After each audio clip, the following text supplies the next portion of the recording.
Welcome to Executive Leaders Radio, your spot in the corner office, the radio show where executives share their secrets to success. Executive Leaders Radio. You're listening to Executive Leaders Radio. This is your host, Herb Cohen, with my co-hosts, including Jeff Mack, Newmark Knight Frank, Drew Hanlon, Ethan Milrod, GoTo, David Jackowitz, Evolution Financial Group, and Michael Masiello, TopStack. Jeffrey, can you give us a rundown on who we have on the show today, please? Sure, happy to, Herb. We have Dana Hammill, founder and COO of DeCart Therapeutics. Barrett Ernst Ersek is the founder and CEO of Holganix. Dave Burkavage is the Philadelphia office managing partner of EY, and Richard Balka is the president, CEO, and owner of Home Rubber Company. Well, let's get to know our first guest, Dana Hammill, founder and CEO of DeCart Therapeutics. Dana, what is DeCart Therapeutics? What are you guys doing? DeCart is a cancer therapy company, which stands for Drug-Enhanced CAR T-cell therapies. All righty. Where are you from originally? How many brothers and sisters? Where are you in the pecking order? I grew up in South Jersey. I am the firstborn of a brother and a sister. All righty. Drew. Yeah, Dana, you told us at 7 years old you started running pretty competitive track. What was the impact of that? Well, it taught me a lot about mind over body, and it taught me about persistence and determination. And you said you were pushed. Who was pushing you to compete at a high level? My mother got me into it, but I also have a phenomenal coach who definitely helped me learn how to go past my boundaries. Mm-hmm. Ethan? Dana, running at 7 years old, that's a unique sport to choose. Why running? What does that tell us about you? Well, actually, I got into it because my mother started running after she had my sister. And so she would force me to get off the couch and get outside and do something. And slowly it caught on. What does that tell us about you, the fact that you're a runner at such an early age? Well, I think that I think that running is something that it's something that you do internally in your own head. It's something like you are against yourself and you push yourself. Mm-hmm. How does that prepare you for starting new ventures or, being an entrepreneur? Yeah, a lot of self-discipline. So staying focused on the goal, working hard, and certainly not giving up and stopping. Mm-hmm. Jeffrey? Dana, in terms of influential family members, I was talking with you earlier about your grandparents. Can you share something that you learned from your grandparents? Yeah, they both grew up in the Depression. My grandfather was career military, my grandmother a PhD before her time. And what they taught me was a lot of honor and respect and love, and a lot of pushing myself to go beyond what's acceptable, especially for women. What do you take to work at DeCart every day that you learn maybe from one of the grandparents? I take a lot of honor and respect, and I also take that persistence and determination I talked about earlier. Michael? Danny, you said you're the oldest of three siblings. Tell me a little bit about your role in the family. Yeah, I am 7 years older than my sister and 13 years older than my brother. So I ended up being my mother's helper quite a bit. Okay. And as your mother's helper, if you think about what you're doing today, how does that translate?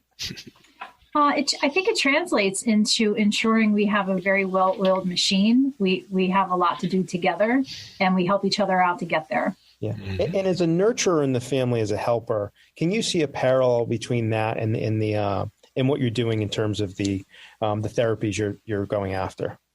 Yeah. So it's one of the greatest purposes I have in my life is being able to help cancer patients. So it's very important to me that what we do has purpose for everyone in our community and our world. David? You mentioned earlier about your grandmother having a PhD long before most women had taken their education that far. How do you think that influenced you today? My grandmother was very persistent in ensuring that I get an education and that I go all the way and I go to the top. So if I was going to do something, I was going to do it well.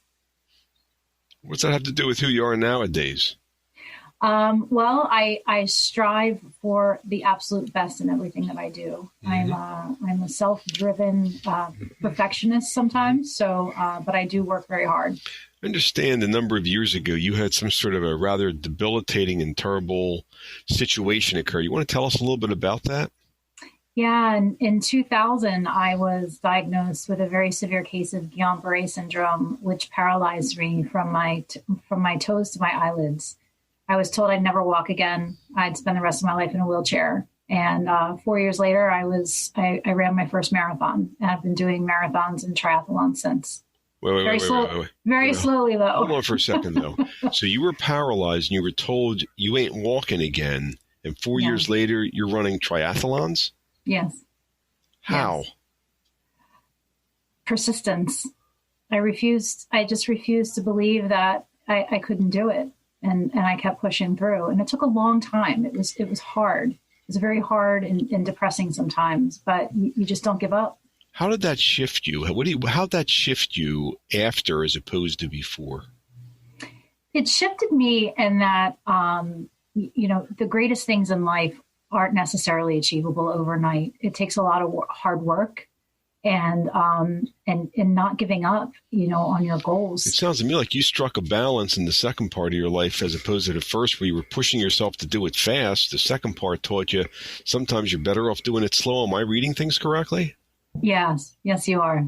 What do you mean? Because in all of it, you have to also live a happy, healthy life. And so if you're not happy. What's that mean to you? What's a healthy, happy life mean to you? What's meaningful to you? Well, what's meaningful to me is my twin daughters and raising my children. Their first. No. You're an entrepreneur. You're supposed to talk about making money. Yes. Right? Yes. But I think in order to be successful in my career, I need to feel successful in the rest of my life as well.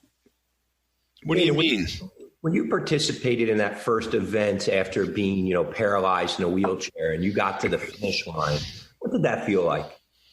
Well, I was in tears. And I also wanted to call all the doctors that told me I'd never walk again. And I felt amazing. I felt really amazing. What did you learn about yourself that day? I learned that I can achieve whatever I put my mind to. When there's a will, there's a way. If we were doing a good job interviewing you, what should we be asking you next? Next, we could be asking what I'm doing to advance the new startup that I'm working on. Yeah, what are you doing to advance the new startup you're working on? So we're actually doing some really amazing research to help patients' bodies overcome cancer, and so it's pretty unique therapy and it's pretty outstanding. What's from that paralysis stuff is feeding that? What's the connection there? I think it's the connection that I feel to the patients. So as entrepreneurial as I feel in a business way, in a very heartfelt way, I want to be able to help these people's lives. I want them to keep living with their families. I want them to have the best life possible. In a heartfelt way. Yes. In a heartfelt way. You can combine making money with heartfelt? Absolutely. How do you do that? I believe it's all a part of who we are. So I think many, many years ago, there was very much the feeling that when you came to work, like you left your personal life at the door.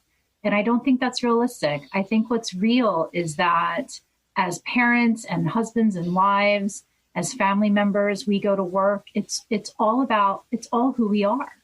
So to be able to integrate those different pieces and to become a wholer, happier self, then we're more successful in our business as well as in our home life. Who's got the last question?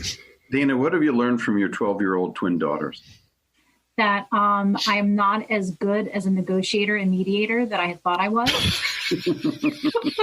But they certainly keep me on my toes and keep my skills sharp. Have you learned from your twin daughters about business? I have. There's constantly a scorecard being kept between the girls. And so if I do for one, I have to do for the other, and there's no secrets. So I very much try to run a fair existence for them in my home, but I also remind them that that is not necessarily how it's going to be when they go out into the world. Wow. The website address for this organization known as DeCart Therapeutics, what is it? DeCart.com. How do you spell that? DeCart.com. Give me that one more time. DeCart.com. We've been speaking with Dana Hammill, founder and CEO of DeCart Therapeutics here on Executive Leaders Radio. Don't forget to visit our website. It's executiveleadersradio.com. To learn more about our executive leaders, stick around. Don't go away. We'll be back in a moment right after this quick break. You now can recognize your deserving business advisors on our nation's leading Business with Heart radio show, executiveleadersradio.com. Yes, you can recognize your deserving business advisors on our nation's leading Business with Heart radio show, executiveleadersradio.com. Simply visit executiveleadersradio.com, securely enter their info, and we'll reach out to spotlight your deserving business advisors on our nation's leading Business with Heart radio show, executiveleadersradio.com. Don't wait. This radio and online social media and search engine exposure is quite valuable to your advisors. Yes, this radio and online social media exposure is free and quite valuable to your business advisors who deserve to be recognized. Visit executiveleadersradio.com now to nominate your deserving business advisors.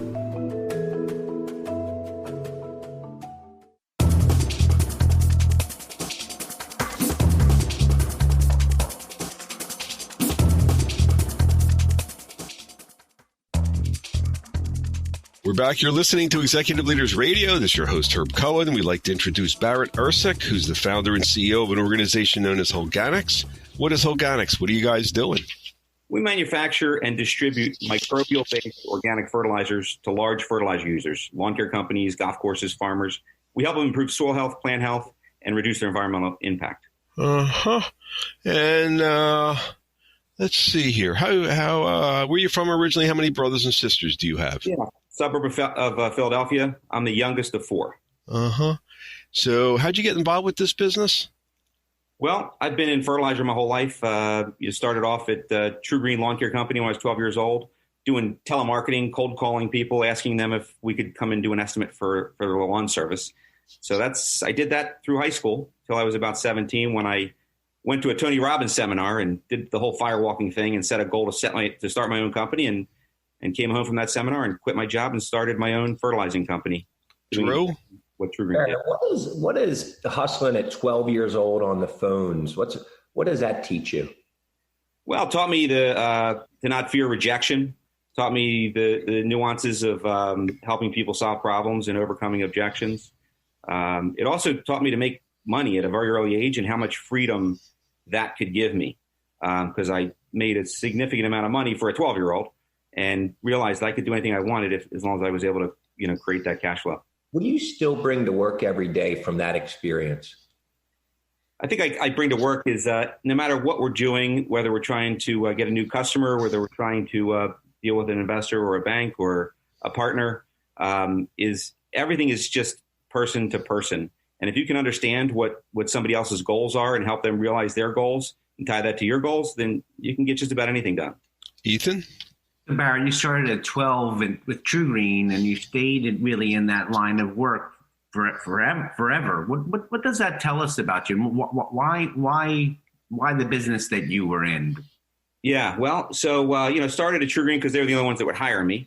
At 12 years old, and loved telemarketing because it wasn't physical work; it was just me talking on the phone.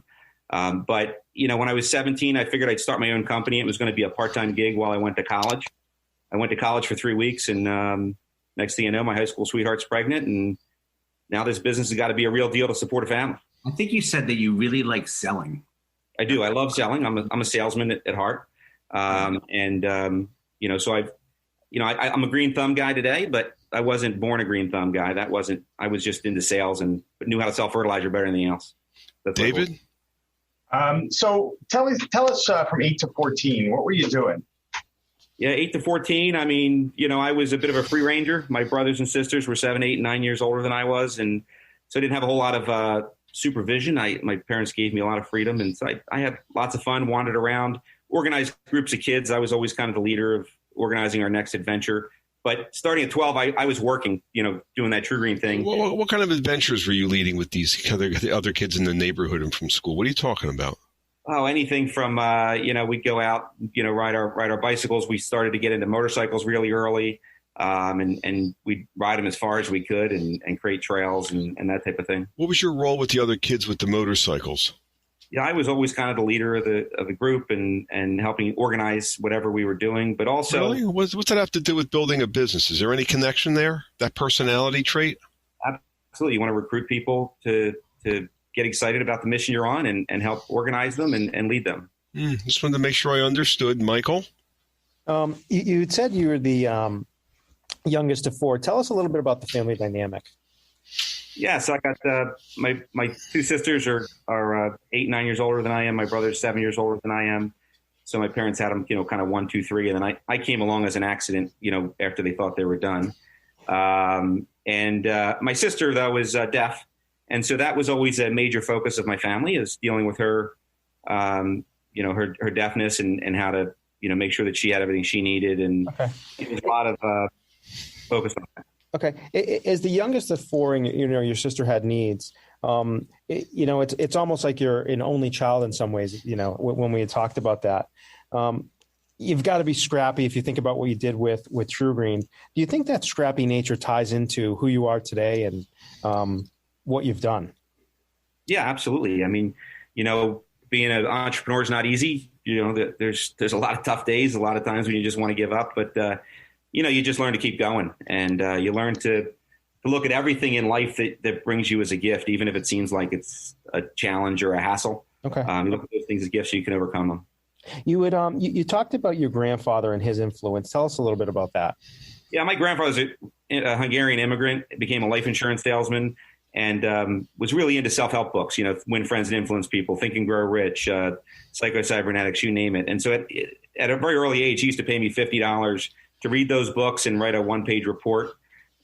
Anytime I could repeat a phrase from one of the books, he would give me $1. So things like, you got to eliminate that stinking thinking and get a check up from the neck up. That's a Zig Ziglar. I'd get $1. So my grandfather taught me to, read those self-help type books and to take responsibility for what happens to you and educate yourself. Jeffrey? So Barrett, you're kind of a born entrepreneur, and you had an early success starting a company and selling it to Scott's. Tell us about a family member that might have taught you some things about being an entrepreneur. Yeah. So, beyond my grandfather, I've got my uncle who is a remarkable businessman. He's taken 7 companies public. He has 47 patents. He had the first publicly traded sperm bank as a funny little kind of note. So he was definitely a mentor of mine and taught me to think big and solve problems. So what do you take to work from Dr. Robert Ersek every day? Yeah, just to go out there and try to make the world a better place by solving problems that nobody's ever solved before. Mm-hmm. Somehow make products better, cheaper, safer, more convenient, and to think big and overcome challenges. Drew, didn't you have a question regarding Barrett's sister or something like that? I was just curious. You mentioned that your sister was deaf. What did she teach you? Yeah, so my sister, she really never saw that as a disability. You didn't hear me say that I had a sister with a disability because she wouldn't think that. She saw that as part of what made her who she is, and she leaned into it as opposed to cussing the world for making her deaf. She thought it was a gift, and she embraced it. What's the lesson to be learned there? The lesson is you can't control what happens to you. You can only control how you respond to what happens to you, but you're in control of that response. And my sister taught me that. Mm-hmm. Jeffrey?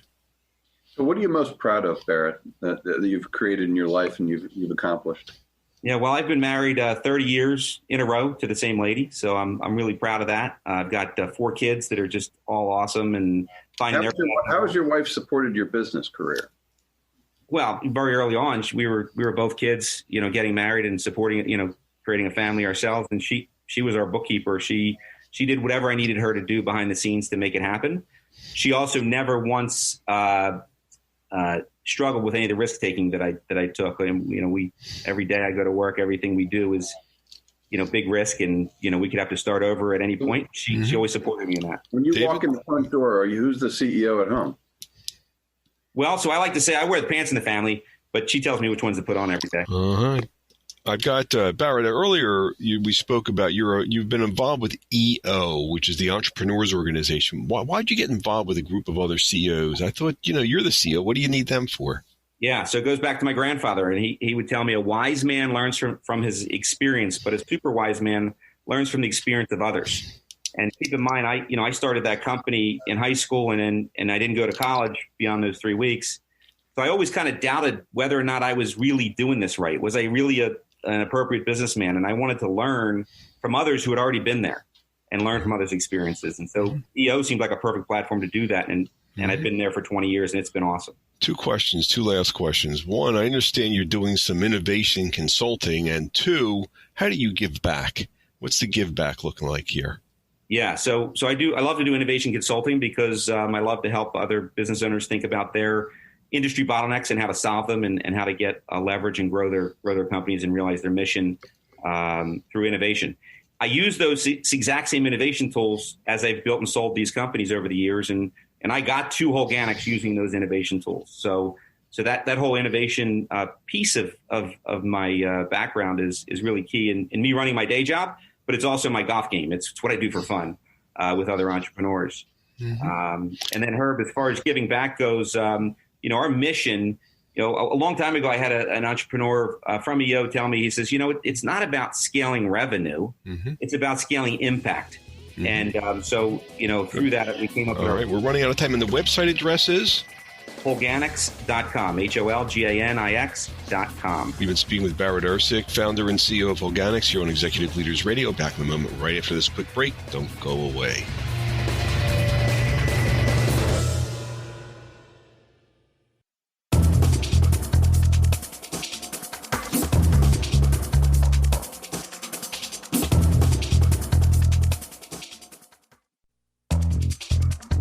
Back. You're listening to Executive Leaders Radio. This is your host, Herb Cohen, and we'd like to introduce Dave Burkavage, who is the Philadelphia office managing partner of EY. What is EY, Dave? We are a professional services firm that helps companies figure out how to grow and navigate this crazy world. Uh-huh. How large or small is the office that you're managing? How many people is that? We have about 1,500 people on our team here in Philly. Uh-huh. It's a large company. Where are you from originally? How many brothers and sisters? Where are you in the pecking order? I grew up in Scranton, Pennsylvania, and I am the oldest of three younger brothers. Mm-hmm. Okie dokie. Jeffrey?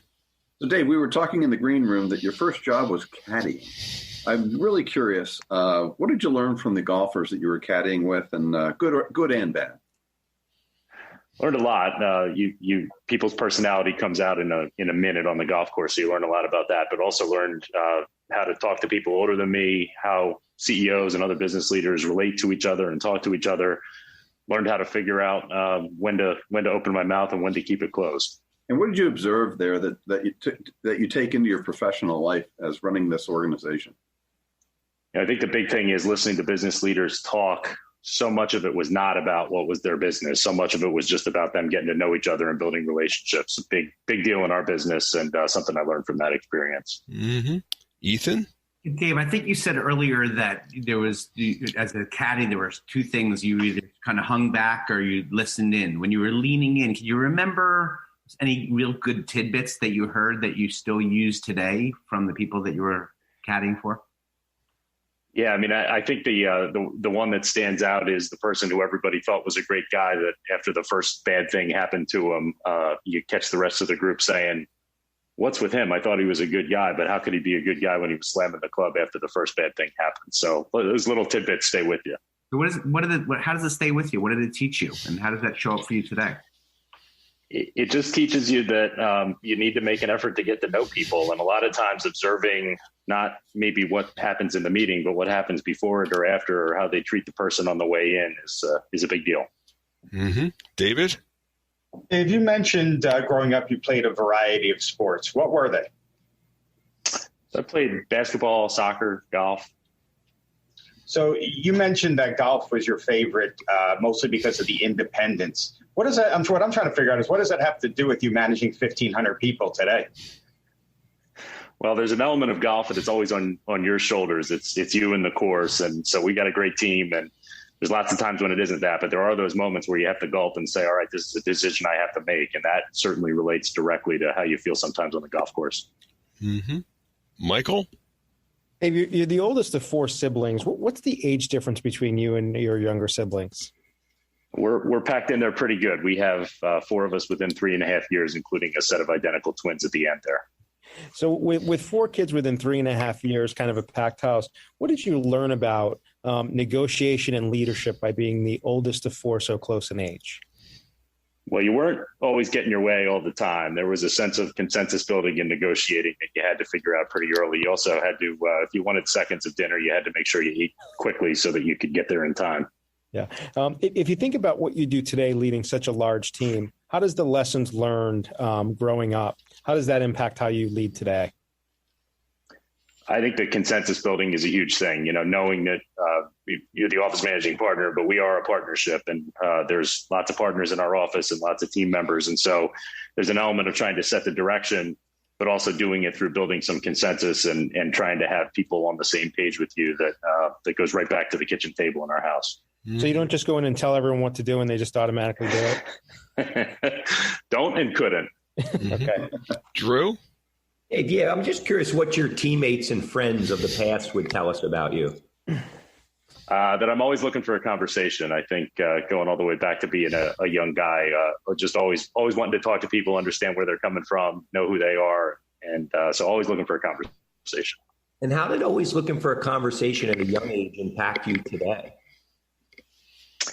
I think you build a skill set. You get comfortable talking to people who are older. You get talking to different people, talking to people from different backgrounds, finding ways to relate. And so much of that is directly applicable to how we do business. Mm-hmm. Jeffrey? So Dave, back to Scranton and growing up in your family's business. Tell us about your grandfather and your dad, and what did the family's business and what they taught you have affect you today? Yeah, grandfather's business was typical greatest generation story after the war, architecture and engineering firm. My dad, it was, if not demanded, strongly suggested that he'd be taking it over once my grandfather was coming out. So I learned a lot about, both of them founding a business and figuring out how to run it, learning about business from them. My dad also gave me and my 3 brothers the gift of not having that same level of expectation on us. So we had 4 boys, and none of us are in the family business, but we learned a lot from the way he treated that with us. Your clients can benefit from the experience you had growing up with a family business. Yeah, absolutely. We serve a lot of family businesses, a lot of private businesses, and these generational issues and these things that you deal with, it's the same story in slightly different circumstances, you find out as you talk to a lot of people. But I thought EY was an accounting firm. We're an accounting firm, but we're all about relationships with people. It all starts there. That was the thing that got me into accounting at the beginning. Accounting's about numbers, but it's also about the translation of those numbers, from people who have them to people who need to understand them. So it is a relationships business. And what's your wife do for a living? She is a homicide prosecutor for the city of Philadelphia here. Much cooler job than me. A homicide prosecutor. What does she enjoy about that job? I call her my true north. She enjoys the fairness of the process. She enjoys the kind of working through the process to get to what's the right outcome and doing it the right way. Well, isn't that what you're trying to do with the numbers as well as with the people, with your clients? There's a lot of crossover, more than you'd ever expect, between accounting and homicide prosecuting. Oh, yeah, you're trying to get to the real truth. You're trying to take a look at where things stand. And so do you do accounting? In your role as the managing, it says here you're the managing partner. I do quite a bit of it. One of the great things about our firm is we expect that everyone, no matter what their position is, serves clients. And so, yes, I do quite a bit of it. So what do you like about your job? I love getting to talk to several dozen people every day and find out what makes them tick. And hopefully now with the platform I have with this position, and serve myself and help them out, whether that's with a client matter, personal matter, figuring out ways for them to grow. It's all great fun. I look forward to every day as a chance to get to talk to that many people. So you really get to know your clients. You really get to know your partners, don't you? You really enjoy that. It makes me go. What makes you go? What are you talking about? The energy that you get from talking to people and getting to know who they are and what gets them out of bed in the morning. That's the energy that I love to bring to every single conversation. You know, when you listen to what other people do, a lot of times the success flows from that. It's amazing connection. Drew, what else are you thinking there? I'm just curious if you ever, help or lead young leaders or young entrepreneurs that are coming up. Yeah, so we do a couple things. We got a program in our office that helps up and coming entrepreneurs that we're really excited about. And so I have a large role in that program. I've also, for the last 12 years at our work, we've done a program where we help kids in a college in Northeast Philadelphia, or kids in a high school in Northeast Philadelphia, get themselves into college with a way of paying for it. We founded that group in Philly, and it's all across the country with our company now. But we've had great fun doing that, and I've learned a lot. Why was that important to you?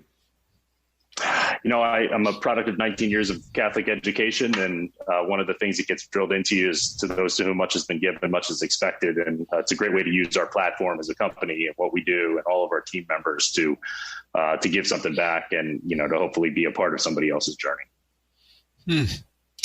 And how many children do you have?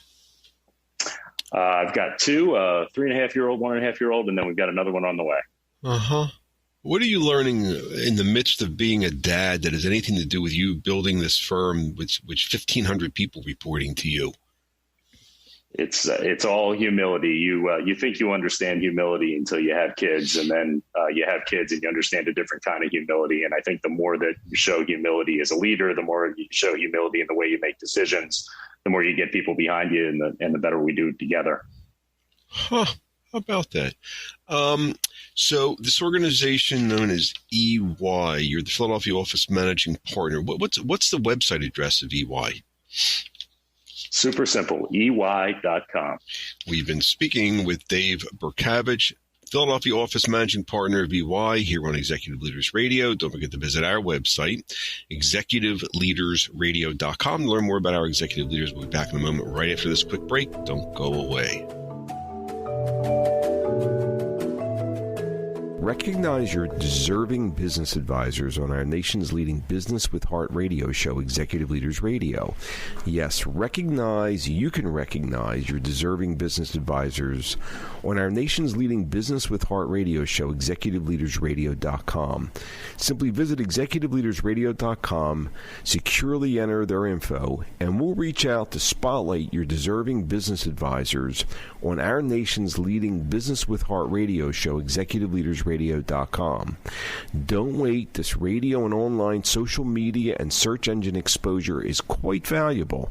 Yes, this radio and online social media and search engine exposure is quite valuable to your business advisors who deserve to be recognized. Visit executiveleadersradio.com now to nominate your deserving business advisors for free exposure.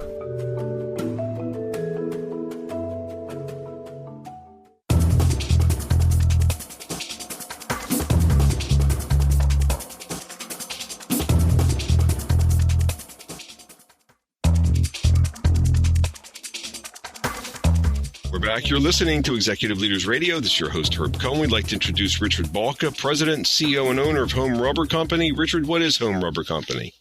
Home Rubber is a niche manufacturer of industrial rubber products, hoses, belts, tubes, and gaskets. And we also mix uncured rubber that we sell to companies that do the molding and extruding. How large or how small is the firm? We've got about 40 employees between the factory and the office. And where are you from originally? How many brothers and sisters, and where are you in the pecking order? From Philadelphia. I have two older sisters, and which makes me the youngest. All righty. Drew. Yeah, Richard, what was the impact of having two older sisters? I think there were two. One is being the youngest, I was spoiled, and probably they will tell you to this day, still am. The favored child among the family. But also having two sisters, I got along and still get along better with each of them than they do with themselves, with each other. So I wind up being the mediator in the family as well. And have you played that forward in your business? Oh, I think so. I tend to be the one that gets everybody to sit down and understand where the other is coming from. Mm-hmm. David? Rich, what did your mom and dad do? My father is an attorney. He just retired at the age of 91 a couple of months ago. My mother was a professional dancer until she had my older sister. Are you more like your mom or your dad? I think I'm a pretty good blend of both, with the creativity that my mother had and her ability, her spatial relations ability, and the work ethic that my father brought to all those years of practicing law. What did you learn from them that you take to work every day today? I actually learned a number of things. One, the creative side from my mother. We are a niche manufacturer in that we don't compete against commodity manufacturers. And so the kinds of products that our customers need from us are very specific to solve a need of their customer. So without having any specific engineering background, I'm able to listen to my customer describe a circumstance, a problem that needs to be resolved, and conceive of and then design the product that will solve that specific problem. Mm-hmm. Ethan? Rich, could you paint a picture of the neighborhood that you grew up in? What was that like? I grew up in a quintessential middle-class, mixed-race neighborhood with lots of kids all over the place playing in the street back when you were allowed to do that without your parents looking over your shoulder. What was your role amongst your friends? The friend group was so diverse and so diverse both culturally and from an age standpoint that, my role was as much listening to the older kids and learning from them as it was teaching the younger ones. What did that diversity, the diversity of your neighborhood teach you? I think more than anything else, it let me appreciate all the kinds of people that I was around and gave me the poise to deal with the older ones and the interest in helping the younger ones. Would you say you're doing some of those things today, Rich, in what you do? Oh, I think every day. We work with a very diverse population here from the office to the factory and have customers all over the world. And it's my interest in all people that keeps it exciting and connected. Mm-hmm. Jeffrey? So, Rich, your earlier career, you were in real estate and financing. And then 25 years ago, you bought this company, Home Rubber Company. What was it like? How did it feel? Were you scared to take on the risk of a company with all these employees as opposed to what you were doing before? I don't think I had thought it through well enough to be scared. The phrase I coined is ignorant optimism. I just assumed I'd be able to handle it and figure out what happens next from one day to the next. And how do you look back over the 25 years? How does it feel now to be where you are today? It feels very good. I actually not all of those 25 years were good ones. I fought through two partners. Had to ultimately buy them both out.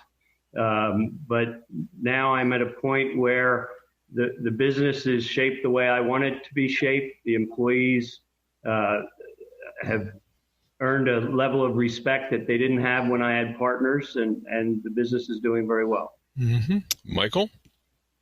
Rich, when we talked in the green room, there's actually something really interesting about your niche business. Can you tell us what that is?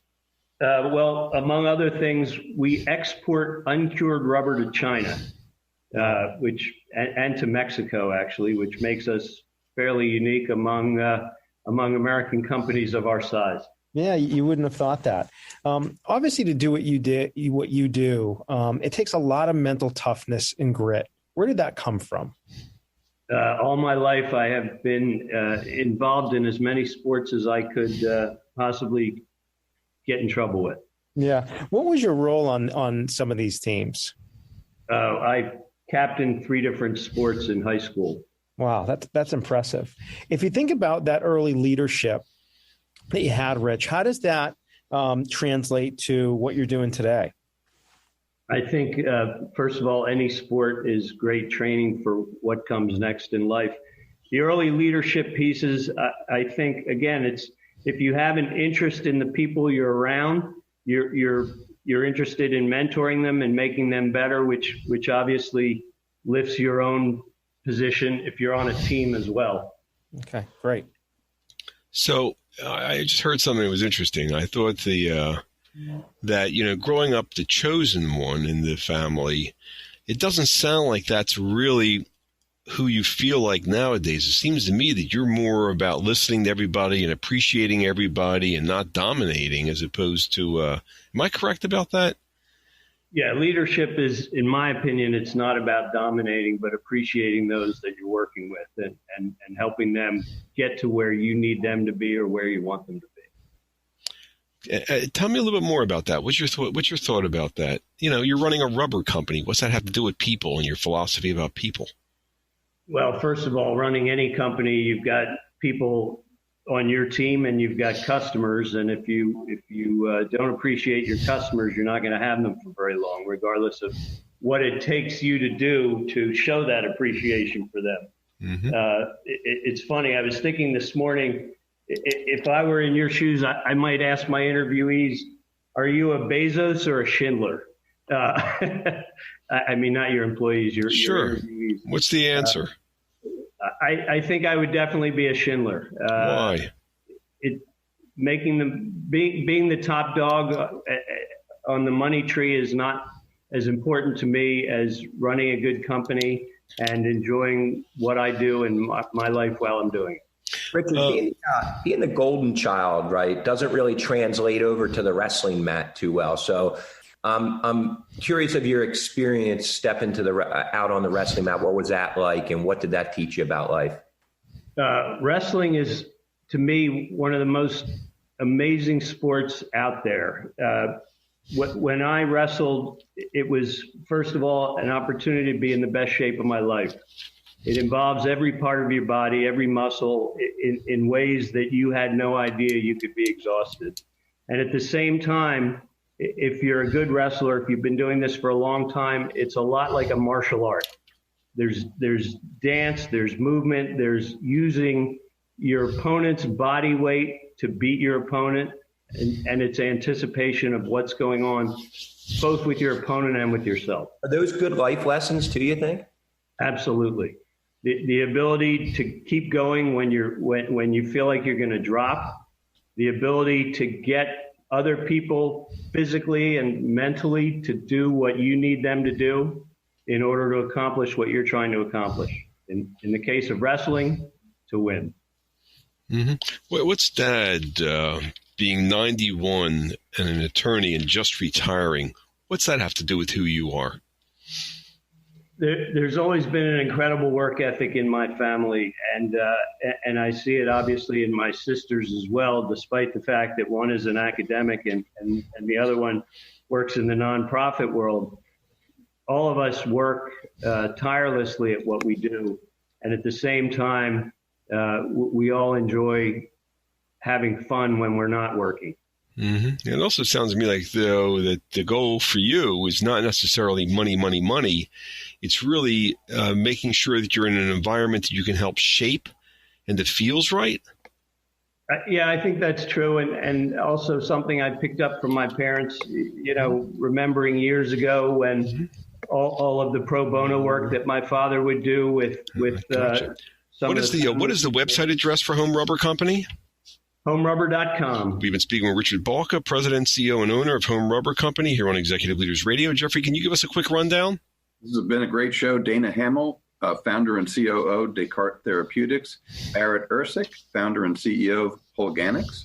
Dave Burkavage, the Philadelphia office managing partner of EY. And Richard Balka, President, CEO, and owner, Home Rubber Company. I'd like to thank my co-hosts Jeff Mack, Newmark Knight Frank, Drew Hanlon, Ethan Milrod, GoTo, David Jackowitz, Evolution Financial Group, and Mike Masiello, Topstack, for giving me a hand structuring the questions. Hope you're providing our listening audience an educational and entertaining show. I'd like to thank our listening audience for listening. Otherwise, we wouldn't have a radio show. Don't forget to visit our website. It's executiveleadersradio.com. That's executiveleadersradio.com to learn more about our executive leaders. Thank you for joining us today and have a nice day. Bye-bye.